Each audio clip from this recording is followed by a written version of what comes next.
11 के बच्चे देखिए ध्यान से सुनिए बेटा, मैं अभी क्वांटम संख्या आपको पढ़ाते हुए चल रहा हूं, उसी टॉपिक को कंटिन्यू करते हुए बेटा एक ये लास्ट टॉपिक 3 और बचे हुए हैं हमारे पास। देखिए मैंने यहाँ साफ साफ लिखा हुआ है मुख्य क्वांटम संख्या, जिसको इंग्लिश से बोलते हैं प्रिंसिपल क्वांटम नंबर। ठीक है, क्या बोलते हैं बेटा? प्रिंसिपल क्वांटम नंबर, जिसको हम लोग बोलते हैं मुख्य क्वांटम संख्या। इसको हम बेटा किस चीज से रिप्रेजेंट करते हैं? एन से। आपको दिख रहा होगा साफ साफ, मैंने यहाँ एन लिखा हुआ है ना।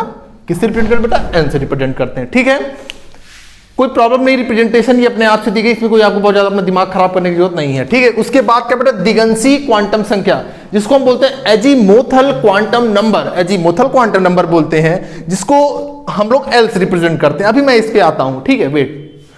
उसके बाद तीसरा बेटा चुंबकीय कक्षक क्वांटम संख्या, जिसको बोलते हैं मैग्नेटिक क्वांटम नंबर। क्या बोलते हैं बेटा? Magnetic quantum number. उसके बाद तीसरा इलेक्ट्रॉन प्रचक्रण क्वांटम संख्या, जिसको हम बोलते हैं स्पिन क्वांटम नंबर। बात समझ आ गई? चारों नंबर ही हो गए। अब आपको थोड़ा सा इधर मैं लेके चलता हूं बेटा। ये जो मुख्य क्वांटम संख्या, ये केवल और केवल कोषों के नंबर पर डिपेंड करता है। ये केवल और केवल किसको बताता है? कोषों के नंबर को बताता है। जैसे आपको याद करिए, मैंने बताया था यहां पे लिखते हो ना 2s2, here 2 is the principal quantum number, means KLMN। आगे की चीजें कंटिन्यू करते हुए चलेंगे आप। ठीक है, तो ये वैल्यू क्या रिप्रेजेंट कराती है? KLMN। तो K की जगह आप 1 रखिए, L की जगह 2 रखिए, 3, 4, इस तरह से वैल्यू आगे कंटिन्यू होते चलेगी और इसकी वैल्यू यहां पे आप यहां से कंसीडर कर लेंगे। बात समझ में आ रही है? आप बाउ रूल से, अभी मैं आपको आगे पढ़ाऊंगा, आप बाउ रूल से आप ये रिप्रेजेंट करेंगे कि 2s2, 4s2, 3p, ये सारी चीजें आप रिप्रेजेंट करेंगे। उससे आप ये कंक्लूजन निकालेंगे कि आगे की जो वैल्यू लिखी हुई है वो क्या है बेटा? मुख्य क्वांटम संख्या। क्या बेटा? मुख्य क्वांटम संख्या, जो ये 1, 2, 3, 4, ये आगे चीजें कंटिन्यू होंगी। ठीक है, उसके बाद आता है दिगंसी क्वांटम संख्या, जिसको बोलते हैं एजीमोथल क्वांटम नंबर।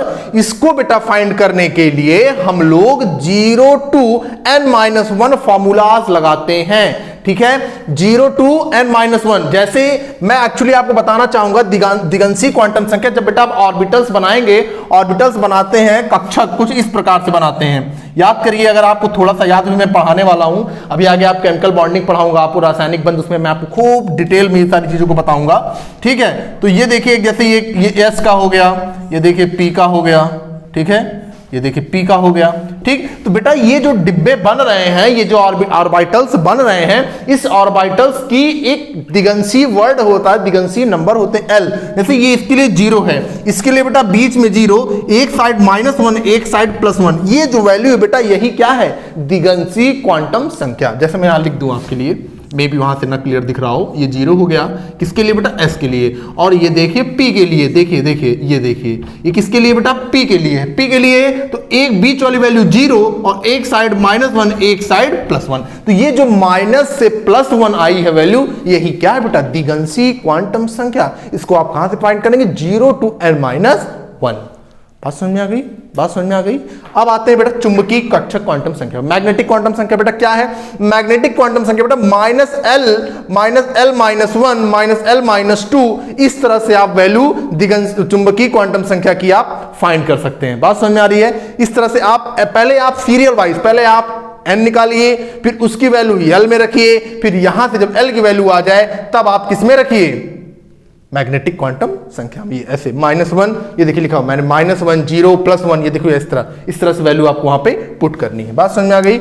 उसके बाद आता है इलेक्ट्रॉन प्रचक्रण क्वांटम संख्या, जिसको बोलते हैं spin quantum number. Spin quantum number का बेटा कोई सिग्निफिकेंस नहीं है, कोई एडवांटेज नहीं है। इसका ये मतलब है कि इलेक्ट्रॉन बेटा, इलेक्ट्रॉन जो ये नाभिक के पास ये प्रोटॉन और न्यूट्रॉन जो इलेक्ट्रॉन राउंड कर रहा है, वो किस फॉर्म में है? 2 फॉर्म में हो सकता है, या तो क्लॉकवाइज या तो एंटी क्लॉकवाइज, या तो ऊपर वाली स्पिन या तो नीचे वाली स्पिन। तो ये बेटा 2 टाइप्स का +½ और -½ यानी क्लॉकवाइज और एंटी क्लॉकवाइज, यही ये बताना चाहता है। इसका बेटा कुछ रिप्रेजेंटेशन मैंने यहां लिखा हुआ, देखिए L की वैल्यू जैसे 0, 1, 2, 3, 4 इस तरह आएगी। ये बेटा ये जो है ये यम की वैल्यू है। मैं आपको थोड़ा सा क्लियर कर दूं, कंफ्यूजन ना क्रिएट हो। यहां पे ये जो वैल्यू, ये यम की वैल्यू है, और यम और ये जो L की वैल्यू कहां से आएगी? 0, -n-1। जैसे n की वैल्यू मान लीजिए 2 है, तो 0 to n-2, यानी 2 की वैल्यू 2 रखिए और यहां n की वैल्यू 1 रखिए, तो 2 में से 1 गए 1, यानी 0 से 1 किसकी वैल्यू आई? 2s की वैल्यू क्या आई 0 to 1, 0 to 1 हो सकते हैं। उसके बाद आपको ये देखिए रिप्रेजेंटेशन मैं थोड़ा सा आपको दिखाना चाह रहा हूं उपकोषों के बीच में और एल के बीच में 0 1 2 3 4 निकल के आएगा।